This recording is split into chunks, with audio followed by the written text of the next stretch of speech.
Hello. Hello, Justin. Please take a seat. So, first of all, I want to thank you for taking the time to meet with me today. As you saw in your Outlook calendar, today we're going to be going over your annual evaluation performance review. So, it's going to be very similar to the one that we did last year. As you know, within community intercessions, we conduct these reviews to help ensure that we're meeting the objectives that we set at the beginning of the fiscal year, and to make any changes or improvements that will help improve the quality of the services that we provide to our children and families. So, as you know, our agency heavily relies on the funding that we receive from our donors and grants. So, it is essential for us that we meet the missions and goals that we have in order to ensure that the funding continues to come so that they can see that we're doing what we intend to do so. Before we begin, I wanted to ask you if you have any questions regarding today's meeting. No, I'm familiar with the performance review from last time. Okay, that sounds good. So without further ado, we will start by going over the performance review. So just like last year, we conduct these performance review using a graphic rating scale. As you know from last year, the ratings were conducted based on a scale of 1 through 5, with 1 being unsatisfactory, meaning that you did not meet the expectations and your behavior was outlined as unsatisfactory. 2 meaning needing improvement. 3 is meeting expectations, so you're just doing the average of what we asked for you to do. 4 is exceeding expectations, meaning that you're going above and beyond. And 5 being outstanding, meaning that you're going much more than above and beyond. I don't know why you're wasting my time going over this. As I said, I know this from last year. Yes, I understand. I just want to ensure that we're on the same page. And also, like you said, this review was done last year, so I just wanted to give you a quick refresher of what the graphic rating scale is so that you can follow along and understand the ratings that we're giving you on this performance review. So here is a copy of the performance review. This has some information that I'm going to be going over with you today. This is also for your personal records. And if you have any questions, like you can also go back and look at this, or reach out to me or someone else. Here you go. So, as you can see on the performance review, the first thing that we're going to be talking about is case management. Case management is one of the primary roles that you have as working here in community intercessions. So the review that you received on case management was a rating of 1, being unsatisfactory. So this rating was given due to multiple written complaints about being disrespectful to clients, being discriminatory to clients, and providing inequitable practices that was observed during interactions with clients, and also the decisions you made regarding the services that you provided to clients. So I wanted to ask if you have any questions about that before we proceed. I think these complaints are exaggerated. People don't always want to hear that they don't qualify for our financial assistance. All they care about is money. I bet these are clients that don't follow through once they receive the money. I understand that it can be difficult to deliver these decisions to clients. Of course, a lot of clients may not like to hear that they are not approved for funding, especially if they have a important financial assistance, like if they're facing eviction or other important needs that require immediate financial assistance. And but the important thing about us as social workers is that we cannot discriminate or make assumptions of whether clients will not be eligible for our financial assistance. This is why we emphasize the importance of going over the requirements with clients, the eligibility requirements, and screening them to see if they qualify or not. And of course, if they don't feel like the decision is appropriate, then you can always reach out to a supervisor like me, and I can communicate to the staff. But the thing about this is that the clients that provided those complaints, they stated that you refused to go over the requirements and that you refused to conduct the applications despite attempting to reach you multiple times. And as social workers, we're mandated to follow the NSW Code of Ethics. I wanted to ask you real briefly, are you familiar with the NSW Code of Ethics? Yes. Yeah, so I mean, as you said, you are familiar with the NSW Code of Ethics and you are a social worker. So as social workers, we're mandated to follow this ethics, and according to the standards 1.01 commitment to clients and 1.02 self-determination, we are mandated to promote, it's our responsibility to primarily promote the client's well-being and allow them the right to choose whether or not they want to access financial assistance. So allowing them that right to self-determination. Again, emphasizing the importance that not making assumptions whether clients may or may not qualify, but still taking the time to screen them and go through the process so that they can feel that they are respected and taken into consideration. As you know, according to our agency's protocol and the NSW Code of Ethics 4.02, discrimination of any sort is not permitted, and it puts you at the risk of being terminated due to these grounds. It is also a part of our agency that we do not allow any discrimination of any sort, and the fact that you made the assumptions, it is seen as a form of discrimination. That's not fair. I have too many responsibilities and I have a huge caseload.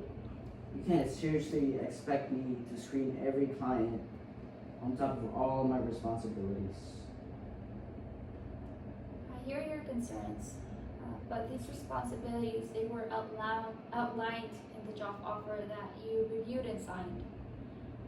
We have also made several communications during our staff meetings, our monthly meetings, to just every staff member in general, letting them know that if you feel like you're being overworked, if you feel like you have a lot of responsibilities that you can handle, to please reach out to either me, your supervisor, or your fellow team and team members to ask them like, hey, can you help me screen this client? I don't have enough time because I have other responsibilities. But it's important that you communicate with us, because if we're receiving these written complaints, it shows that we're not providing the best quality of services that we intend to do. And within community transitions, that is one of the most important, that we provide the best quality of services to our families and children.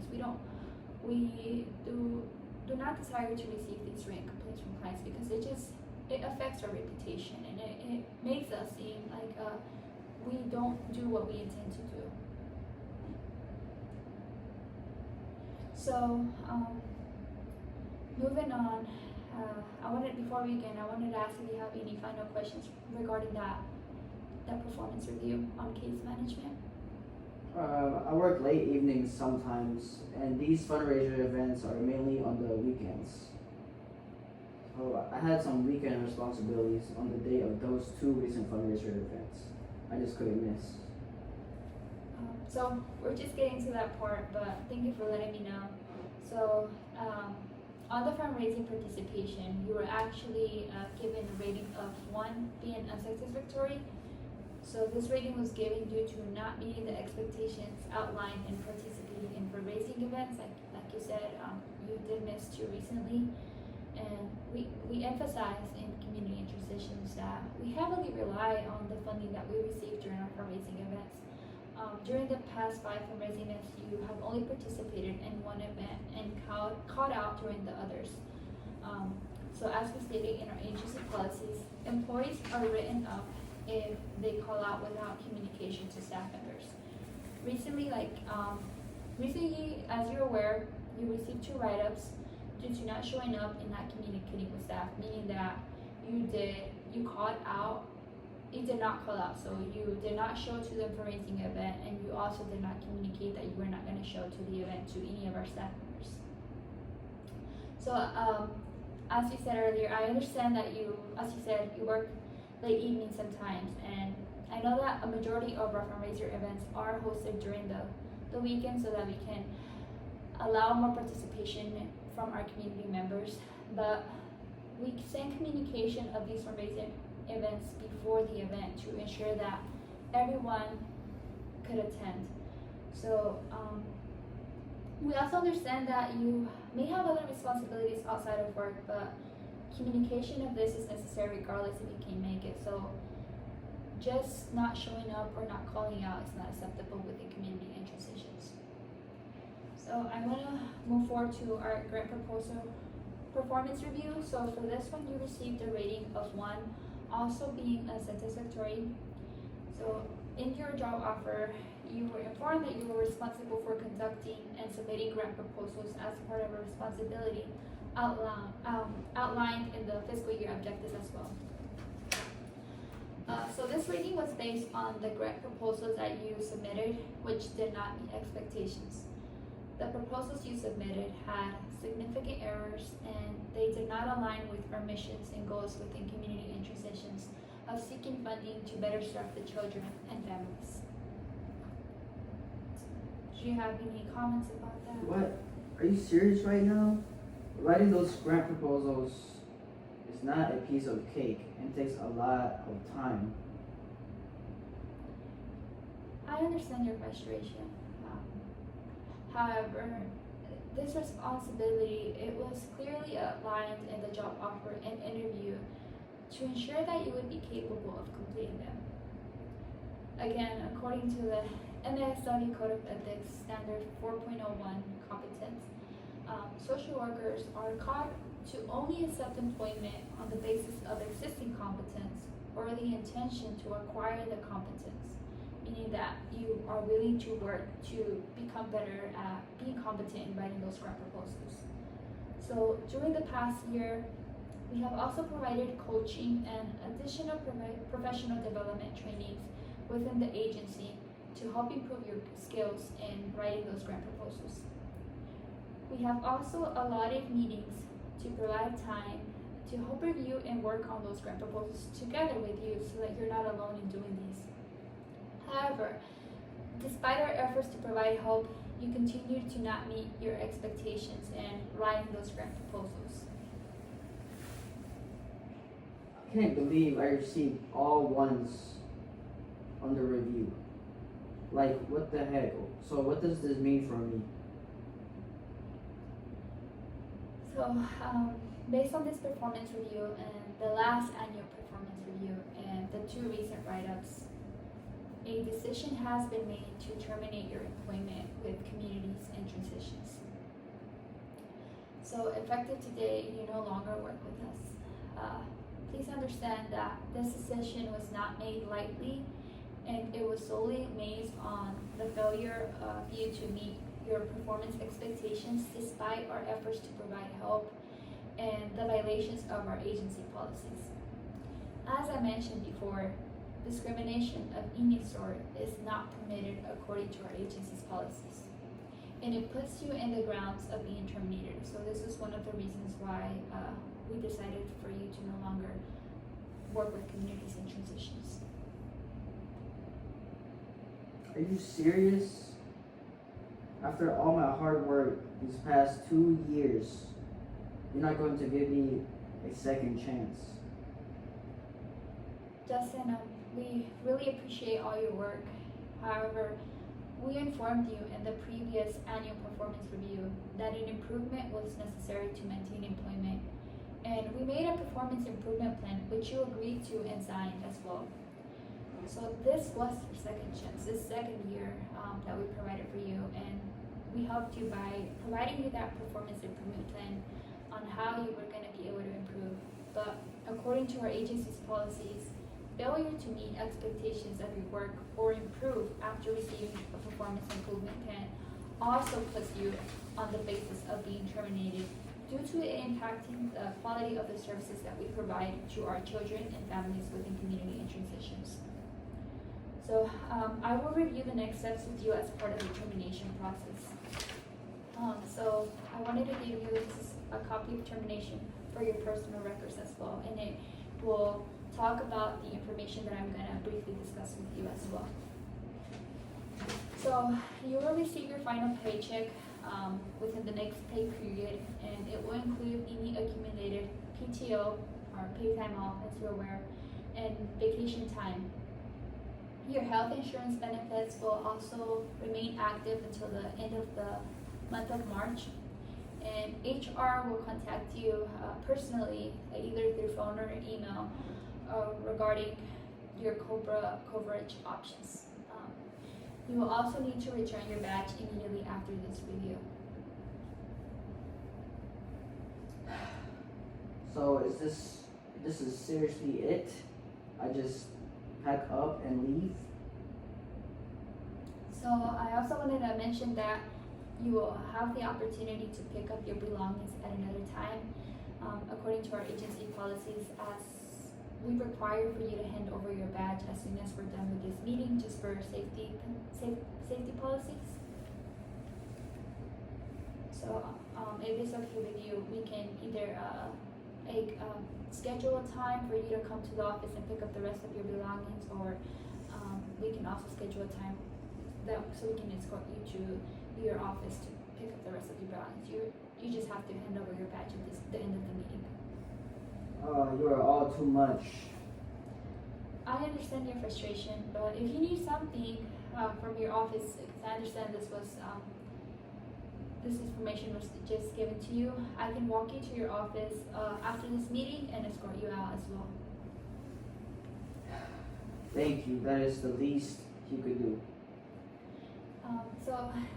And you're welcome. But below the performance review is a copy of what we discussed and contact information for HR to contact them if you have any questions or concerns. Do you have any final questions or something that you would like to state? I think I should talk to someone else about this, like a lawyer or something. You definitely have the right to seek legal counsel. I also want to let you know that according to our agency's policies, you have 5 business days for you to file a grievance, and you would be doing this with HR. And this will be specifically regarding your termination notification. So you have 5 business from today to file that grievance. But if you wish to do so, like I said, please contact HR for any further questions or actions regarding your termination. They will definitely be able to assist you. Okay, thanks, I guess.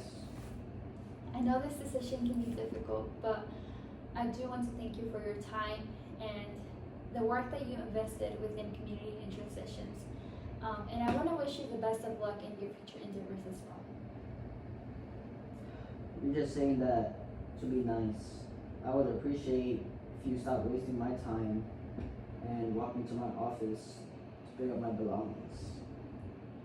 Sure thing. That definitely concludes the end of the meeting. Before you leave, I do need you to sign this paper it's just for you that you have received this information, that I went over this information with you, and that you received a copy of your second annual evaluation performance, as well as a copy of your termination. If you don't mind signing here, please.